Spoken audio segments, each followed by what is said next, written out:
Every room you enter is already a battlefield, and almost nobody walking through that door has the eyes to see it. You think you're just attending a meeting. You think you're just at a dinner, a gathering, a gym, a family function, a negotiation table. You are not. You are stepping into contested territory, and the second your body crosses that threshold, an invisible war over attention, status, and command begins, whether you consented to fight it or not. Lines get redrawn, hierarchies shift by fractions of inches. Somebody's posture changes. Somebody's voice drops half a register to claim more space. Somebody goes quiet in a way that is louder than shouting. You feel the temperature of a room change and you call it a vibe, a mood, an energy. But it is none of those soft, vague things. It is power, moving. It is status, redistributing itself in real time, the way weather redistributes pressure across a map. And most people stand in the middle of that storm with no idea they're even wet. They walk in steady and walk out anxious. They walk in confident and leave 30 minutes later feeling smaller than when they arrived, and they could not tell you why if you asked them at gunpoint. They will blame the day. They will blame their mood, their sleep, their coffee. They will blame everything except the actual answer, which is that they just lost a contest they didn't know they entered in. Marcus Aurelius did not have that excuse. He could not afford it. He sat at the absolute center of the most dangerous room in the ancient world, a Roman court stitched together from flatterers who wanted his favor, generals who wanted his throne, advisors who smiled at him in daylight and calculated against him in private, and a senate that respected him exactly as long as it was useful to. He was surrounded, every single day of his reign, by men running every archetype this video is about to name. And he did not survive that by being the loudest man in any of those rooms. He survived it, and more than survived, he became one of history's most quietly commanding men, by mastering something most people never even attempt to master: the terrain inside his own skull. In his private notebook, never intended for an audience, never written for applause, he kept reminding himself of one brutal, simple law: that the only ground worth defending is the mind, because everything else, every other piece of territory you could fight for in a room, can be taken from you in an instant, and was never truly yours to begin with. That single distinction is the whole engine behind everything that follows in this video. Some men in a room are fighting for territory that can be taken: attention, laughter, agreement, the appearance of status. Other men are defending territory that cannot be taken: composure, judgment, the internal seat of command Marcus Aurelius called the hegemonikon, the ruling faculty, the part of you that decides what anything means before you ever react to it. Today you are going to learn to identify 6 archetypes that walk into every room you will ever enter for the rest of your life. 5 of them are fighting for territory that can be stripped from them by a single well-placed comment. One of them isn't fighting at all, because he already owns the only ground that matters. By the end of this, you will know exactly which one you've been playing, and exactly what it costs you every single day that you keep playing it. The first archetype is the performer, and he is the easiest one to spot because he wants to be spotted. That's the entire engine running underneath him. You know him before he says a single word. He enters a room a half-second louder than the room requires. He lands the joke before anyone has asked for one. He fills silence the instant it appears, like silence itself is a personal insult, directed specifically at him. Watch him at a dinner table. Watch how his eyes move, not toward the conversation, but toward the reactions to the conversation. He isn't actually present in the room he's standing in. He's running a constant background calculation: who's watching, who's laughing, who isn't laughing hard enough, and what he needs to say next to fix that. The performer needs the eyes of a room on him the way other men need oxygen, and that need is not a personality quirk. It is a vulnerability with a microphone attached to it. Epictetus, a man who began his life enslaved and ended it more free in mind than most emperors ever managed to be, identified this exact mechanism centuries before psychology had a word for it. He said that anything outside your own judgment that you have allowed to control your peace of mind has effectively enslaved you. And it does not matter whether that thing is a tyrant with a whip or a room full of strangers withholding their laughter. The chain is the same chain. The performer has handed the keys to his own internal state to an audience that did not ask for that responsibility and will not protect it. He thinks he controls the room because the room is laughing. He has it backwards. The room controls him because the room decides when the laughing stops, and he has built his entire sense of self around a transaction he does not get to set the terms of. Here is what makes the performer dangerous to himself specifically, beyond the obvious instability of it. Every single hit of validation he extracts requires a slightly bigger performance the next time to produce the same effect. This is not a theory. This is the same mechanism behind every addiction that has ever existed. Tolerance builds, the dose has to increase, and the performer either escalates or crashes. There is no third option inside that loop. You have met men 40 years into this pattern, still performing in rooms that no longer even bother watching, because the alternative, silence, stillness, a room that simply exists without orbiting around them, feels to them like annihilation. That is not strength. That is a man who outsourced his hegemonicon decades ago and never noticed the transfer happen. The second archetype is the reactor, and where the performer is loud by design, the reactor is loud by accident, which is, in its own way, more dangerous, because it means he has no control over the volume at all. This is the man whose face changes before his mind has even caught up to what just happened.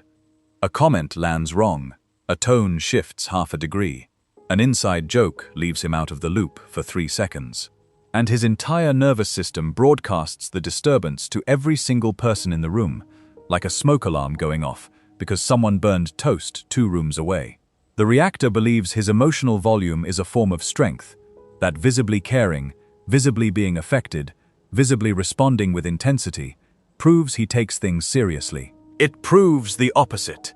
Marcus Aurelius stood inside rooms filled with men actively plotting against his rule, men whose entire purpose in approaching him was to provoke exactly the reaction the reactor gives away for free. And he wrote, not as a slogan, but as a working principle he had to apply daily, that the obstacle itself becomes the way forward, that the very men testing his composure were unknowingly serving as the training ground for it. He didn't get angry at the test. He used the test. The reactor has never built that muscle, because he has never once rehearsed the bad outcome before it arrives. This is the discipline the Stoics called premeditatio malorum, the deliberate, unflinching mental act of walking through what could go wrong before it has the chance to surprise you. Not pessimism, preparation. A soldier who has mentally rehearsed an ambush does not panic when the ambush comes. He executes a plan he already built. A man who has never once considered that the room might turn on him, that the joke might be at his expense, that the silence might mean disapproval. That man experiences every single one of those moments as a fresh, raw assault, every time, for his entire life.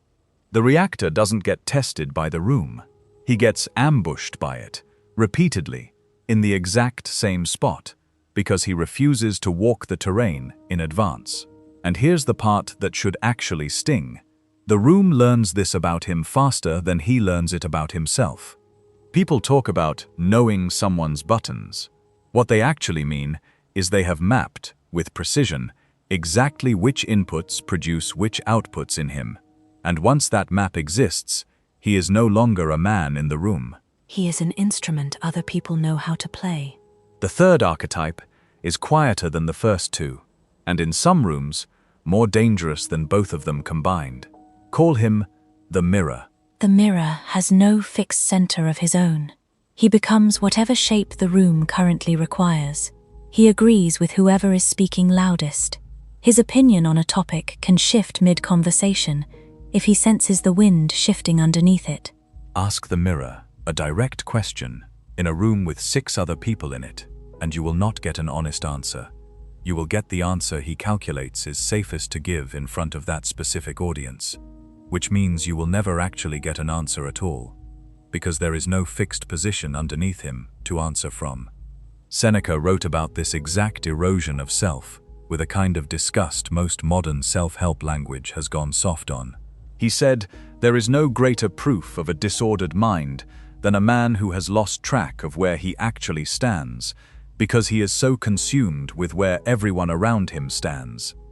That is the mirror's entire condition. He believes invisibility is safety, that if he never commits to a position, he can never be attacked for holding it. He's wrong, and the cost is enormous, even if it's invisible to him.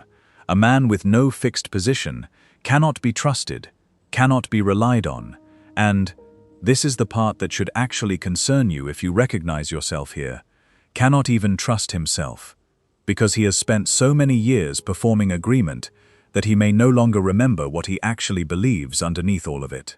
Command! If you have ever caught yourself becoming the mirror in a room you should have owned instead, say so below, right now, before you keep watching. Not as a confession, not as self-flagellation, as the first honest line item in an inventory of a war you've been quietly losing without ever realizing you had enlisted in it. The fourth archetype is the one people misread the most, and misread in exactly the wrong direction. They mistake him for the strongest man in the room. Call him the manipulator. This is the one who studies a room the way a general studies a map, collecting leverage, tracking debts and favors, treating every conversation as a transaction with a clear winner and a clear loser, and making absolutely certain he is never on the losing side of that ledger. He looks powerful. He often is, temporarily, in the narrowest possible sense. He is not, in the sense that actually matters, and the difference between those two things is the entire foundation this video is built on. Real command was never built by extracting outcomes from other people. It was built the instant Marcus Aurelius made a decision that most men never make consciously in their entire lives. The decision that other people's actions, choices, and opinions were simply not his to command, and that the only thing under his actual jurisdiction was his own response to them. This is the dichotomy of control in its purest, most militarized form. Draw a hard line between what is yours to command and what is not, and stop spending a single unit of force on the second category, because force spent there is force wasted on territory you can never actually hold. The manipulator has built his entire operating system backwards. He spends his whole life trying to seize the one category of thing that was never his to seize in the first place. Other people's choices, other people's perceptions, other people's loyalty. And here is the mechanism that eventually breaks every manipulator who has ever lived, whether it takes 5 years or 50. Power that is built outside the self is borrowed power, and borrowed power comes with compounding interest. Every leverage point he creates has to be maintained. Every person he's positioned has to be managed, watched, remanipulated as circumstances shift, because none of that control is actually anchored to anything real. It is a structure built entirely on other people's continued cooperation, and cooperation, unlike character, can be withdrawn at any moment, without warning, the instant someone realizes what's actually been happening to them. Contrast that, for 1 second, with a man who has done the actual internal work. He does not need leverage over you, because his sense of command does not live anywhere near you. It lives entirely inside his own skull, in territory he alone governs, in a location no manipulation could ever reach, even if someone tried. That is the entire difference between control and command, and almost nobody in your life will ever explain it to you this clearly, because almost nobody around you has actually made the distinction for themselves. The fifth archetype is the one nearly everyone underestimates, because underestimating him is the entire point of how he operates. Call him the Watcher. He says less than the other 5 combined, and somehow leaves every room knowing more than all of them put together. He's not performing for approval. He's not reacting to provocation. He's not mirroring opinions to stay safe. He's not running leverage calculations on anyone in the room. He is simply gathering, watching the actual structure beneath the conversation, the actual hierarchy beneath the small talk, the actual motives beneath the stated reasons.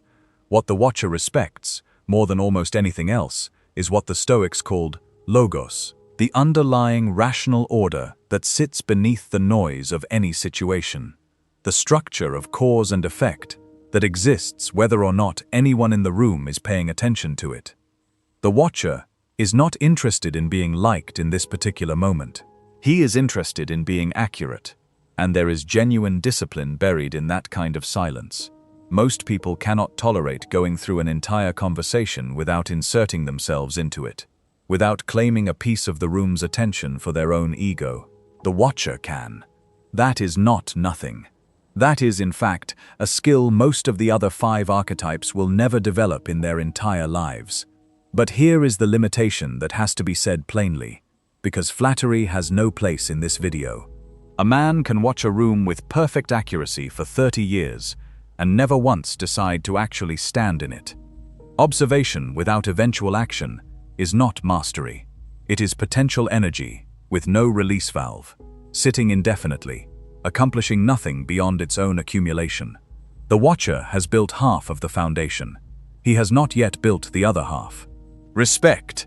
If you have spent more years of your life watching rooms than standing in them, that is not wisdom yet, no matter how comfortable it feels to call it that.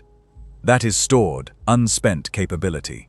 Comment respect below if you are finally ready to convert it into something that actually moves. Which brings us to the 6th archetype, the one this entire ranking has been quietly building toward since the very first word of this video.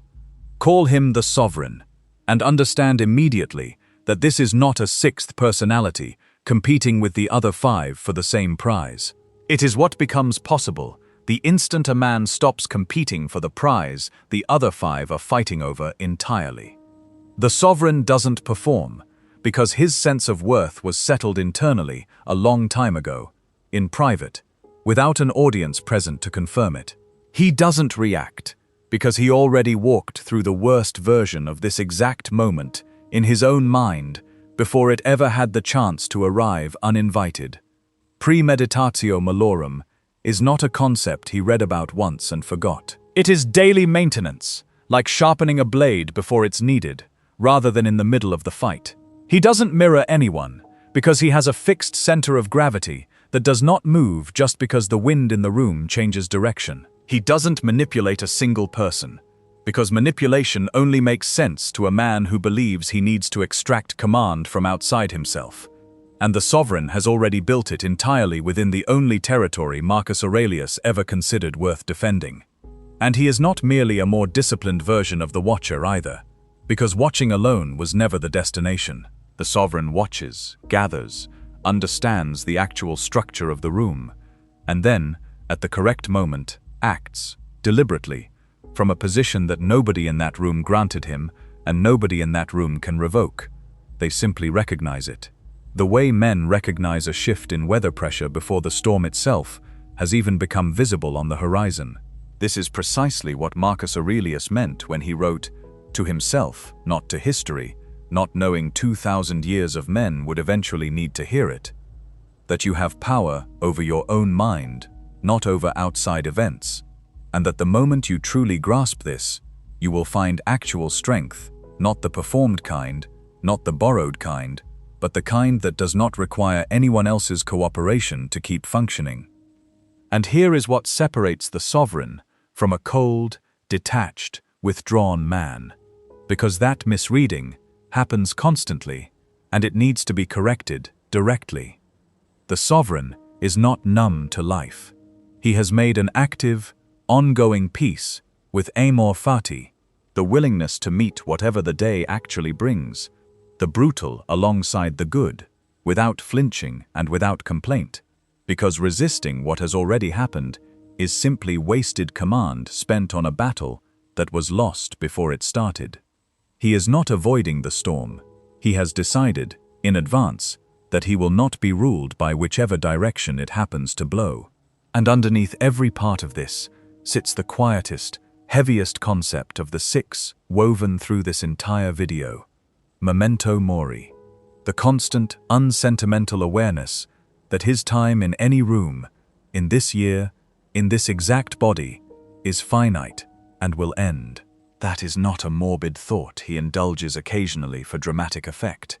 It is a load-bearing structural beam underneath his entire composure. A man who has already made genuine peace with his own ending cannot be effectively threatened with anything smaller than that ending. You cannot blackmail him with embarrassment. You cannot manipulate him with status anxiety.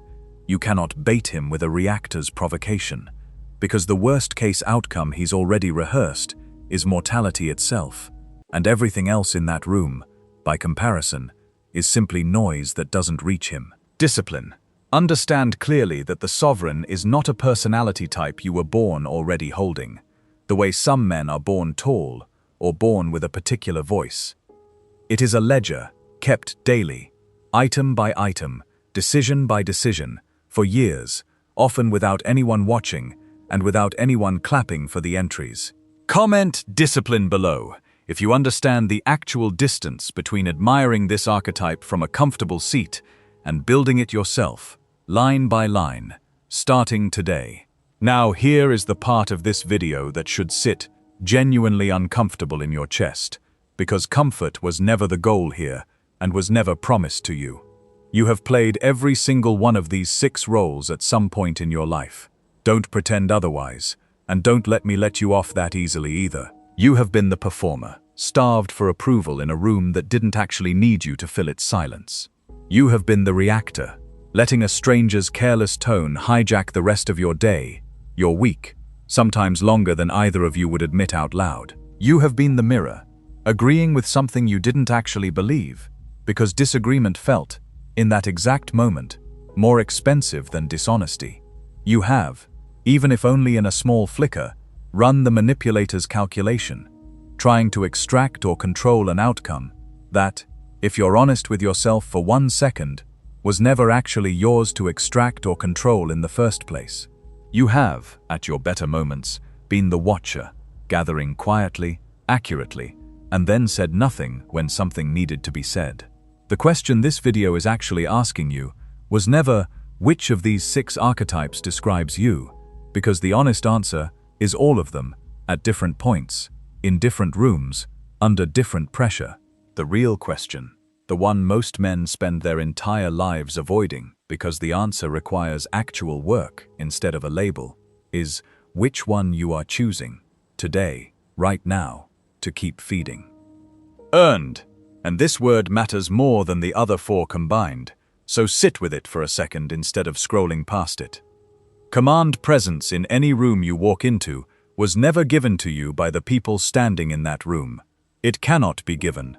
It can only be earned, alone, in rooms nobody was watching, where you trained your own reaction time down to nothing, audited your dependence on other people's approval until it stopped running the show, and decided, in advance, before chaos ever showed up uninvited to test you, exactly who you were going to be when it arrived. That decision, made in private, in the unglamorous repetition of ordinary days, is the entire price of admission. There is no shortcut around it, and anyone selling you one is lying to you, possibly without even realizing they're lying. The room doesn't wait for you to feel ready. It doesn't pause while you decide which archetype you'll keep feeding tomorrow. It is already running its calculation the moment you walk through the door, and most men lose that calculation by default, simply by failing to show up with a decision already made. So make the decision now, here, before the next room gets the chance to make it for you. Stop performing for rooms that will forget your name within minutes of you leaving them. Stop reacting to people who have not earned a single second of your composure and never will. Stop mirroring opinions you do not actually hold, in conversations that will be forgotten by everyone in them, except you, carrying the quiet cost of having lied about who you are. Stop trying to seize control of outcomes, people, and perceptions that were never inside your jurisdiction to begin with. That energy, redirected, is the entire difference between a manipulator and a man. Start watching with actual purpose instead of fear, gathering the real structure of every room instead of merely surviving it. And then, only then, once the internal work has actually been done, in private, without applause, start standing in the room like it already belongs to you. Not because anyone handed it to you, Not because you took it from someone else, but because, by the time you reach that point, it genuinely will be yours, the same way weather doesn't ask permission before it arrives. Rise! Comment rise the moment you decide, specifically and honestly, which archetype you are done being. Not eventually. Not after one more bad day gives you an excuse to delay it again. Today. The room you walk into next is already deciding, on its own terms, who is going to run it. Make absolutely certain, this time, that it's you.